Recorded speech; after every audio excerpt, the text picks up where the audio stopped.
word allegedly, I'm going to say allegedly and potentially, okay, those are the disclaimer terms here. So word is that we can expect a mid-January lockdown, and it's being planned and ready for implementation now. Our Navy personnel that have been on holiday are being recalled back to bases on the 10th of January and are planning to leave on the 12th of January, heading to the United Kingdom. What they're saying is that on the 15th there is, or thereabouts, is a planned lockdown.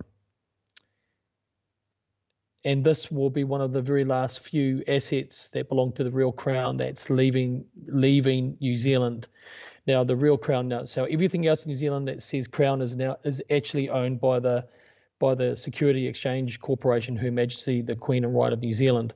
The True Crown vacated and broke the contract in 1986 of the treaty. We now have an unlawful government ruling over us. Now, what's happened here is that we served these papers just over almost 2 weeks ago, that we have notified them that they are unlawful. They are an imposter. They're an imposter crown. They are an imposter government without any disclosure of what happened to the New Zealand public in 1986 with their introducing the legislation that would give working authority to a corporate that's not the Crown. Basically, we gave them all that notice the other week to say that they were imposters and that they're illegal, they're acting without the consent of the people. Why? Because they didn't tell us about this in 1986. I was 14 in 1986, so it wouldn't have meant much to me back then, but it certainly would have meant a lot to the people of the time that would have been into doing this type of work.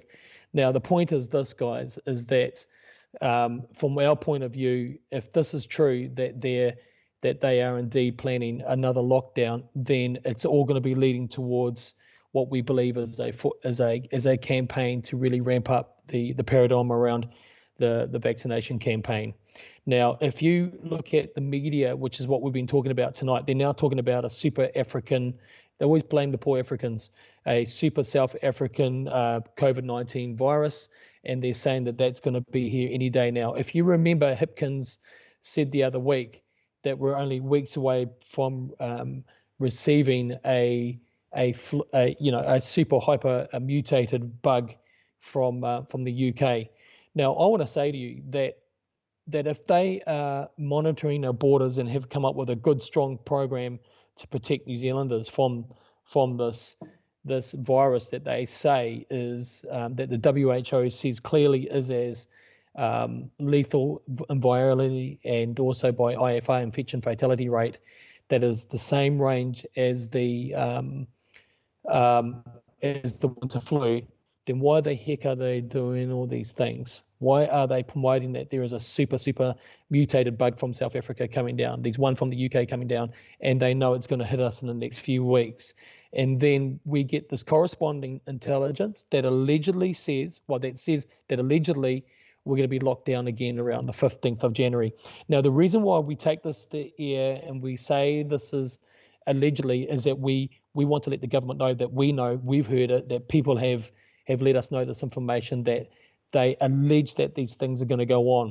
Because if it happens, then you know that we've been onto it. They've already been caught out by us a few times before. We've gone to air, we've broadcast their plans that have been leaked to us. We've done it, and they've changed their behavior. That's why they flipping hate me, and that's why they hate, Vinny, and that's why they hate all of us in this movement. Because when we get this information from patriotic New Zealanders, yes, there are such things as patriotic New Zealanders. I'm one, you're one. We are all patriotic people that care about what these things that we're talking about.